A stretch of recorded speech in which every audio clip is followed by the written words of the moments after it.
नमस्कार, स्वागत है आप सबका एक बार फिर से हमारे YouTube चैनल के ऊपर।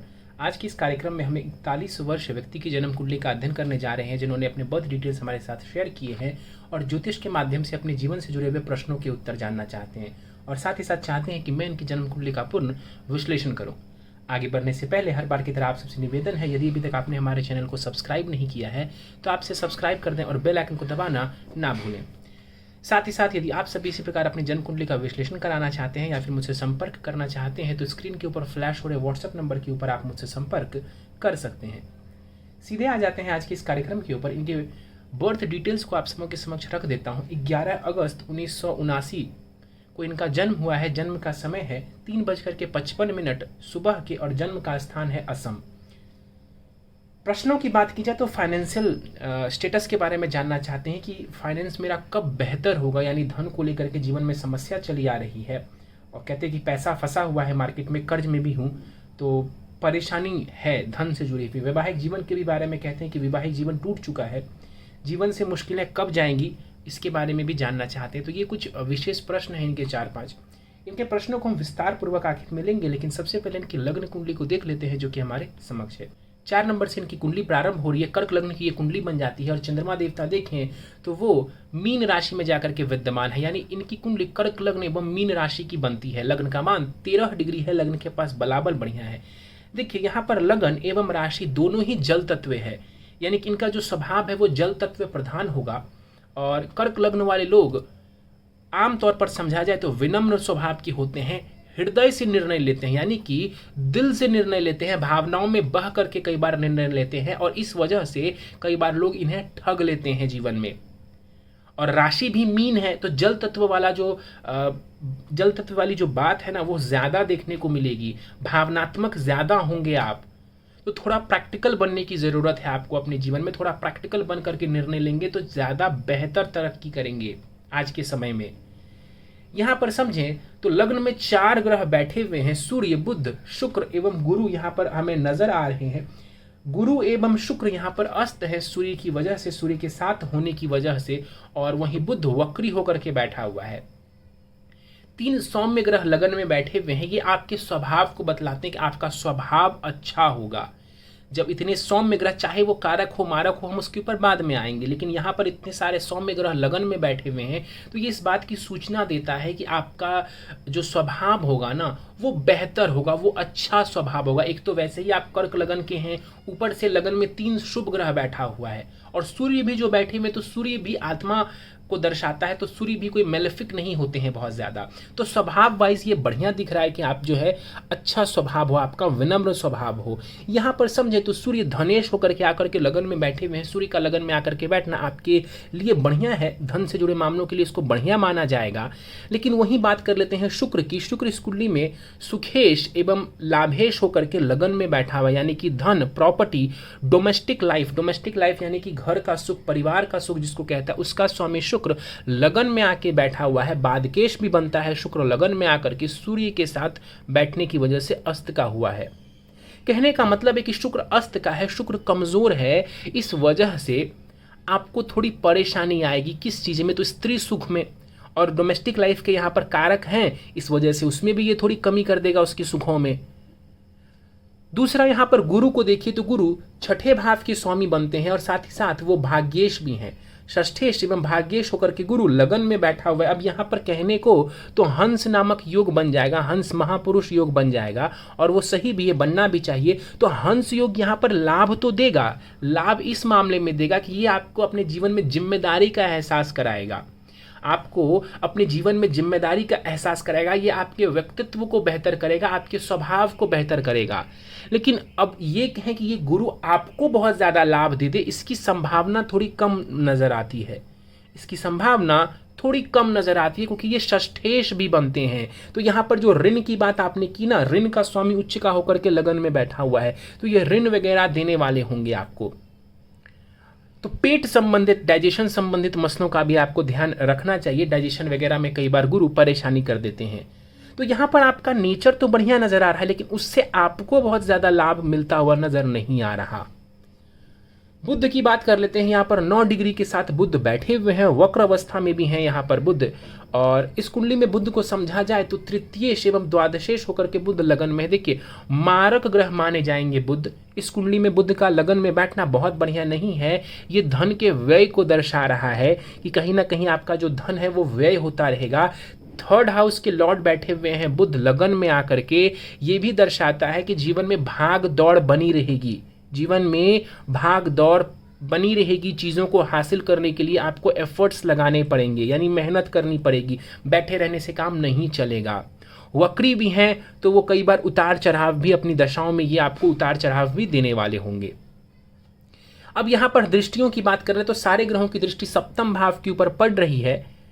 अब शुक्र की दृष्टि अच्छी है, बुध की दृष्टि अच्छी नहीं मानी जाएगी वैवाहिक सुख के लिए। क्यों? क्योंकि ये लॉर्ड ऑफ सेपरेशन बनते हैं। 12वां जो भाव होता है ना कुंडली में, ये सेपरेशन दर्शाता है, वियोग दर्शाता है।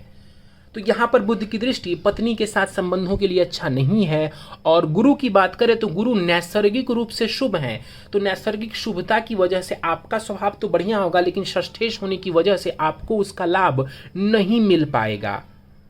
दोनों में फर्क है। यहां पर मैं आपको कह रहा हूं कि आपका स्वभाव बेहतर है, लेकिन आपको उससे बेहतर रिजल्ट मिले या ना मिले ये दूसरी बात हो जाती है। तो यहां पर उससे आपको बेहतर रिजल्ट मिलता हुआ नजर नहीं आ रहा। गुरु बैठे हुए हैं, अस्त के जरूर है, लेकिन फिर भी दृष्टियों की बात करें तो पंचम भाव एवं नवम भाव के ऊपर भी दृष्टि पड़ रही है। ये ज्ञान एवं शिक्षा के लिए अच्छी बात है।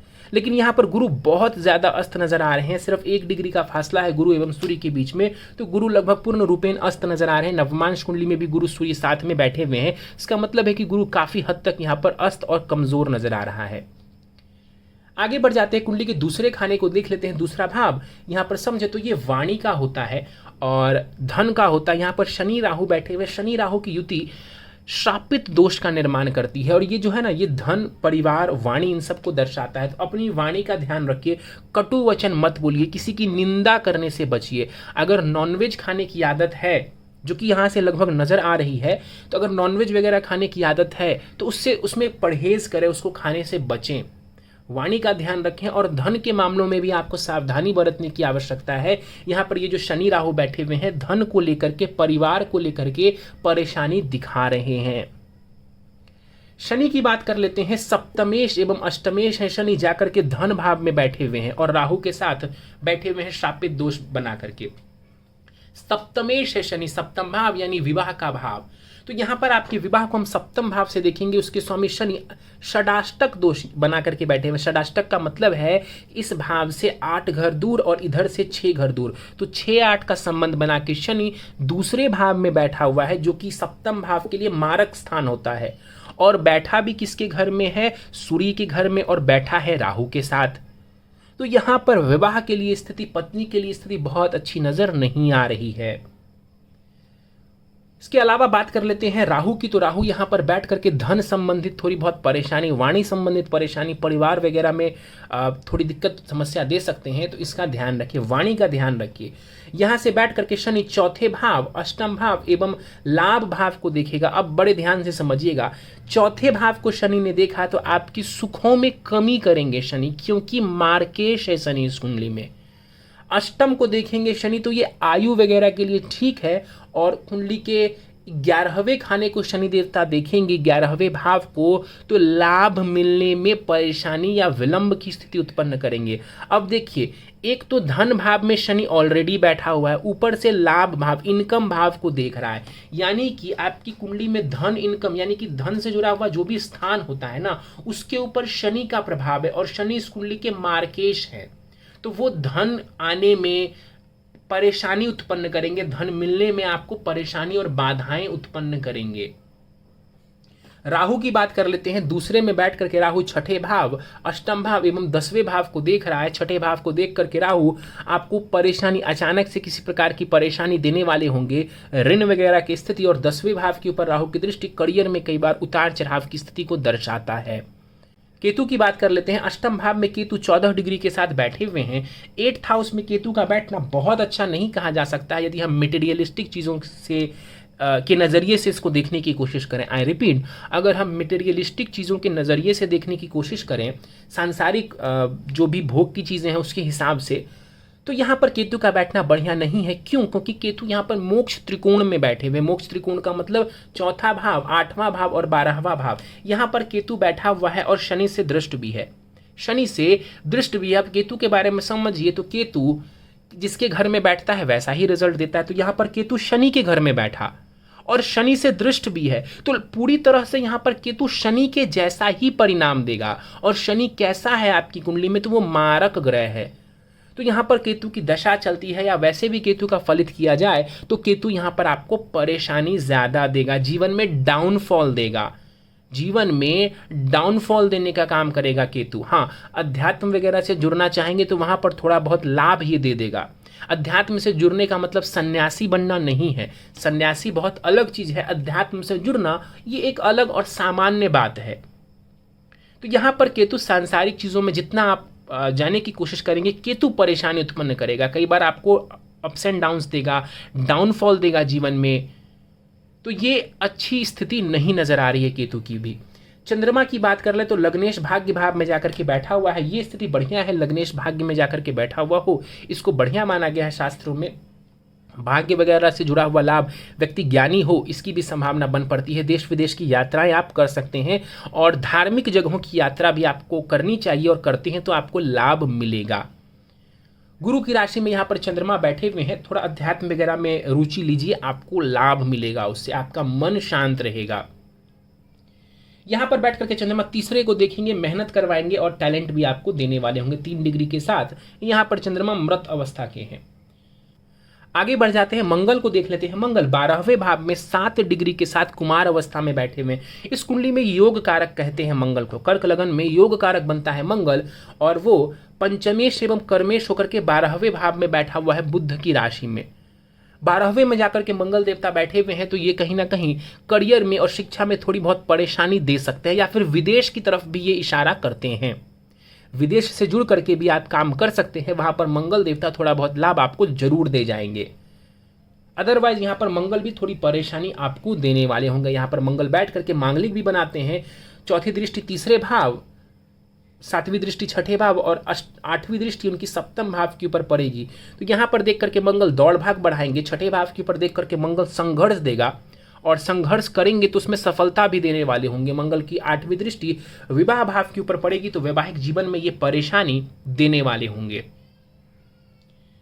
दशाओं की यदि हम बात कर रहे हैं तो केतु की दशा आपको चल रही है 10 मई 2015 से ये आपको शुरू हुई है और 10 मई 2022 तक चलेगी। अब मेरी बात को याद कीजिए कि केतु आपकी कुंडली में शनि के अनुरूप परिणाम देगा, जो कि मारक ग्रह है। अष्टम में जाकर के केतु यहाँ पर बैठा हुआ है, राहु के नक्षत्र में है। इसको मेरे हिसाब से मैं अच्छा नहीं कह पाऊंगा। तो यहाँ पर केतु अच्छी स्थिति में नजर नहीं आ रहा है। तो केतु की दशा जो अभी आपको चल रही है ये प्रॉब्लमेटिक नजर आ रही है आपके लिए। और केतु की दशा में बुध की अंतरदशा भी चल रही है, आखिरी अंतरदशा है ये, और 10 मई 2022 तक केतु की आपको जो दशा चल रही है वो वहां तक है। उसके बाद से आपको शुक्र की महादशा प्रारंभ होगी, तो वहां से कुछ आप लाभ की उम्मीद कर सकते हैं। आई रिपीट, वहां से आप लाभ की उम्मीद कर सकते हैं। अभी जो है थोड़ा संघर्ष बना रहेगा। प्रश्नों को लेते हैं, आपके फाइनेंशियल स्टेटस कब ठीक होगा। देखिए इसमें थोड़ा वक्त लगेगा, लेकिन हाँ अगले वर्ष जब से शुक्र की दशा आपको आ रही है वो धनेश और सुखेश बनते हैं, वहां से आपके जीवन में ये तरक्की लाएगा, खास करके धन के मामलों में। आई रिपीट, शुक्र तरक्की लाएगा आपके जीवन में, धन और प्रॉपर्टी जैसे मामलों में, सुख के मामलों में। लेकिन उसमें समय लगेगा। ऐसा नहीं है कि 10 मई 2022 के बाद 11 मई को सब ठीक हो जाएगा। थोड़ा समय लगेगा, लेकिन आपकी स्थिति बेहतर होगी। अभी मान लीजिए कि केतु की दशा 4 साल 5 साल और चलती तो मैं आपको बोलता कि समय बहुत लगेगा। अभी आने वाले समय में बहुत अच्छा नहीं दिख रहा, लेकिन अगले वर्ष से, जो कि लगभग 11 या 10 या 11 महीने का समय बच रहा है, तो 10 महीने के बाद से आपकी जीवन की गाड़ी जो है वो बेहतर होने वाली है। व्यापार में सफलता नहीं मिल पा रहा है। इन्होंने बताया कि मेडिसिन से जुड़ा हुआ बिजनेस है, फार्मा का बिजनेस है इनका। देखिए मेडिसिन से जुड़ा हुआ व्यापार आप कर सकते हैं, उसमें कोई परेशानी नहीं है। करने का आप इस व्यापार को कर सकते हैं, इसको कंटिन्यू करिए। उम्मीद है कि शुक्र की दशा में आपको इससे लाभ दिखना शुरू हो जाएगा। आई रिपीट, आपको इससे लाभ दिखना शुरू हो जाएगा। समस्या ये नहीं है कि आपने गलत लाइन चुन लिया है, समस्या वो नहीं है। समस्या यहाँ पर यह है कि जो दशा आपको चल रही है वो बहुत फेवरेबल नजर नहीं आ रही है आपकी कुंडली के हिसाब से। आगे बढ़ जाते हैं। आपने फिर पूछा है कि मैं कर्ज में डूबा हुआ हूं, मेरा पैसा भी फंसा हुआ है। दिख पड़ता है यहाँ पर राहु छठे को प्रभावित कर रहा है, मंगल भी छठे को प्रभावित कर रहा है और षष्ठेश उच्च का होकर के लगन में बैठा हुआ है। तो कर्ज की स्थिति यहाँ पर दिखती है, लेकिन मैं बोलूँगा आपको कि हाँ, आने वाले समय में इससे भी आप मुक्त हो सकते हैं। थोड़ा समय जरूर लगेगा, लेकिन ऐसा नहीं कह सकते कि इससे आप बाहर नहीं आएंगे। इससे बाहर आप नहीं आएंगे ऐसा हम नहीं कहेंगे। आपको थोड़ा समय देना पड़ेगा, मेहनत करनी पड़ेगी और पॉजिटिव एटीट्यूड बना के रखना पड़ेगा, आप इससे बाहर आएंगे। वैवाहिक जीवन टूट चुका है। यहाँ पर मैं बात करूँ विवाह की, तो लगन कुंडली में तो मुझे कहीं से भी विवाह अच्छा नजर नहीं आ रहा है। सप्तमेश राहु के साथ बैठे हुए हैं, मंगल सप्तम भाव को, बुध सप्तम भाव को देख रहा है, ये अच्छी बात नहीं है। और बाकी भी जो ग्रह हमें नजर आ रहे हैं, गुरु और शुक्र वगैरह, वो भी कोई बहुत जबरदस्त लाभ सप्तम भाव को देख करके नहीं दे रहे हैं। जैमिनी ज्योतिष से भी मैंने देखा उपपदा लगन वगैरह, तो वो भी अच्छा नजर नहीं आ रहा। तो हाँ, वैवाह में परेशानी नजर आ रही है। अब यहीं पर हम नवमांश कुंडली के ऊपर चलते हैं, क्योंकि मैं बार बार कहता हूं कि नवमांश के बिना विवाह के ऊपर अपनी बात रखना उचित नहीं है। तो नवमांश कुंडली आपकी तुला लगन की बनती है और वहां पर जो लग्नेश शुक्र है वो चौथे में बैठे हुए हैं। ये दर्शा रहा है कि विवाह से सुख होना चाहिए। लेकिन वहां पर जो सप्तमेश मंगल है वो तीसरे में बैठा हुआ है। वहां राहु जो है मंगल को और सप्तम भाव को देख रहा है, यानी कि वहां राहु सप्तम एवं सप्तमेश दोनों को ही थोड़े पीड़ित कर दे रहे हैं। इसके अलावा नवमांश कुंडली में कोई बहुत बड़ा विवाह का दोष नजर नहीं आ रहा। आई रिपीट, इसके अलावा नवमांश कुंडली में विवाह का कोई बहुत बड़ा दोष नजर नहीं आ रहा। तो आपने चूंकि बताया नहीं कि विवाह टूट चुका है या टूटने की कगार पे है, तो अगर आप विवाह बचाना चाहते हैं तो भी आप मुझे बता दीजिएगा, मैं कुछ उपाय आपको दे दूंगा विवाह को बचाने के लिए, जिससे कि एक उम्मीद बन सकती है। क्योंकि अभी समय बहुत खराब चल रहा है, केतु की दशा चल रही है, ये एक बार निकल जाए तो स्थिति आपकी बेहतर होगी। जीवन के हर क्षेत्र में आप देखेंगे कि चीजें थोड़ी बेहतर होनी शुरू हो रही है। कई बार समय ऐसा खराब होता है कि वो अच्छी चीजों को भी खराब कर देता है। मैंने कहा कि लगन कुंडली से विवाह गड़बड़ दिख रहा है, नवमांश कुंडली से राहु की स्थिति सबसे ज्यादा गड़बड़ दिख रही है। उसके अलावा और कोई विशेष परेशानी नजर नहीं आ रही नवमांश कुंडली में विवाह को लेकर के। तो यदि ये समय का कुछ चक्र है तो थोड़ा रुक जाइए। अगर विवाह टूटा नहीं है तो थोड़ा रुक जाइए, थोड़ा समय दीजिए अपने रिश्ते को, ताकि हो सके ये आगे आने वाले समय में बेहतर हो जाए। जीवन में मुश्किल जाएगी या फिर नहीं जाएगी, बिल्कुल मुझे लगता है कि अभी जो आप पिछले करीब 4-5 वर्षों से झेल रहे हैं, ये स्थिति आने वाले समय में 1 साल और दीजिए या 10 महीने और दीजिए, उसके बाद इस स्थिति को आप देखेंगे कि ये धीरे धीरे बेहतर हो रही है। चमत्कार नहीं होगा, लेकिन धीरे धीरे इसमें परिवर्तन आएगा और परिवर्तन अच्छे के लिए आएगा। तो अभी थोड़ा पेशेंस रखिए और ये मुश्किल भी एक दिन आपकी हल हो जाएगी। व्यापार के लिए आपने पूछा कि व्यापार, बेस्ट व्यापार मेरे लिए क्या रहेगा। देखिए, विदेश से जुड़ करके भी आप थोड़ा बहुत कार्य कर सकते हैं। इसके अलावा जो मेडिसिन का व्यापार है ये आपके लिए अच्छा है, इसको मैं बुरा नहीं बोलूँगा। मेडिसिन का व्यापार आप करना चाहते हैं, आप कर सकते हैं ये व्यापार। शिक्षा से जुड़ा हुआ व्यापार, ये सब आपके लिए अच्छा नज़र आ रहा है, आपकी कुंडली के हिसाब से अच्छा नज़र आ रहा है। मेडिसिन का व्यापार, अगर आपने कहीं शिक्षा ग्रहण की है, कोई नॉलेज है आपके पास, तो उस नॉलेज का इस्तेमाल करके भी आप धन लाभ अर्जित कर सकते हैं। या इसके अलावा कोई क्रिएटिव टैलेंट है तो उसका भी आप इस्तेमाल कर सकते हैं। मेडिसिन बिजनेस आपके लिए बेहतर है जो आप कर रहे हैं। एक बार दशमांश कुंडली में आपको बता देता हूं। दशमांश कुंडली में ग्रहों की स्थिति को समझें तो वहां पर भी कर्क लगन की ही पत्रिका बनती है और लग्नेश चंद्रमा छठे में राहु के साथ बैठे हुए इस बात की सूचना दे रहे हैं कि करियर में अप्स एंड डाउन्स देखने को मिलेगा। लोन वगैरह की स्थिति जो आपने कही वो देखने को मिलेगी आपको। ये D10 चार्ट जो कि करियर का एक सूक्ष्म चार्ट होता है, सूक्ष्म विश्लेषण के लिए चार्ट होता है, वहां पर इस बात की सूचना मिल रही है कि करियर में टेंशन, मानसिक टेंशन आपको रहने वाला है। लेकिन हाँ, साथ ही साथ ये भी नजर आ रहा है वहां पर कि करियर अगर अच्छे से इसको मेहनत किया जाए तो करियर में आप बहुत कुछ कर सकते हैं और करियर से खूब सारा धन भी उठा सकते हैं, धन लाभ कमा सकते हैं, क्योंकि वहां पर मंगल की स्थिति बहुत अच्छी नजर आ रही है। तो ऐसे घबराने की या ये सोचने की जरूरत नहीं है कि कुछ नहीं है लाइफ में। यहाँ पर जब जैसे ही समय बदलेगा तो आपको लाभ भी मिलना शुरू हो जाएगा। वहां पर भी शनि कहीं ना कहीं चीजों में विलंब जरूर उत्पन्न कर रहे हैं, शनि आपकी कुंडली में काफ़ी सारी चीज़ों में विलंब की स्थिति उत्पन्न कर रहा है। मैं ये नहीं बोलूँगा कि शनि छीन रहा है आपसे, लेकिन इतना बोलूँगा कि लगन में भी और दशमांश में भी शनि करियर को प्रभावित कर रहा है, लगन में धन को प्रभावित कर रहा है। तो शनि कहीं ना कहीं एक प्रकार से आपको रोक रहे हैं कई सारी चीज़ों को मिलने से आपके जीवन में, जैसे कि धन और दूसरा करियर D10 चार्ट में जो नज़र आता है। उपाय मैं आपको बताने जा रहा हूँ, कुछ उपाय मैं आपको दे रहा हूँ। इन उपायों से आपको लाभ मिलेगा, जो परेशानियां हैं वो कम होंगी, और जब दशा भी बेहतर होगी अगले वर्ष से और आप ये उपाय भी करेंगे तो लाभ बढ़ जाएगा, आपका लाभ बढ़ जाएगा। अगर आप नियमित रूप से करते हैं तो फायदा जरूर मिलता है। अगर आप विश्वास के साथ करते हैं, नियमित रूप से करते हैं, आस्था बनाए रखते हैं ईश्वर के ऊपर, तो लाभ जरूर मिलेगा। फ्री ऑफ कॉस्ट सारी रेमेडीज मैं आपको देने वाला हूँ और बहुत ही सिंपल रेमेडीज है। उम्मीद है कि आप इन रेमेडीज को करेंगे और आपको लाभ भी होगा। पहला उपाय है आपके लिए श्री सुक्तम का पाठ करेंगे 3 बार सुबह, 3 बार संध्या काल को। घी का दीपक जला लेंगे माता लक्ष्मी के आगे और वहीं पर आसन लगा करके बैठेंगे और श्री सुक्तम का पाठ करेंगे। बहुत छोटा पाठ होता है, 3 बार सुबह, 3 बार शाम को आपको करना चाहिए। सूर्य को नित्य अर्घ देंगे, सूर्य को जल अर्पण करेंगे और उसमें चाहे तो लाल रोली वगैरह भी मिला सकते हैं। और नित्य सुबह एक ही समय पर सूर्य को जल चढ़ाएंगे।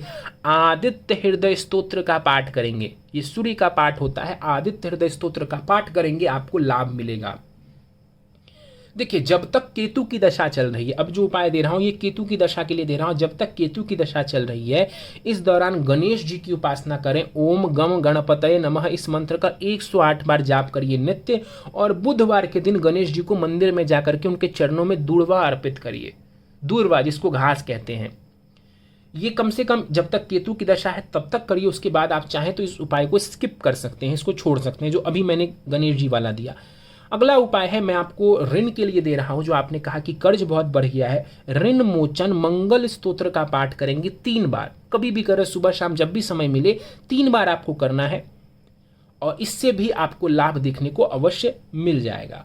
बस यही कुछ उपाय हैं आपके लिए। इन उपायों को आप करेंगे, आप देखेंगे कि जीवन में एक अच्छा बदलाव, एक अच्छा परिवर्तन आ रहा है और कहीं ना कहीं इस अंधकार में जो अभी आप खुद को पा रहे हैं, इस अंधकार से बाहर निकलने का रास्ता भी आपको ईश्वर जो है जरूर दिखाएंगे।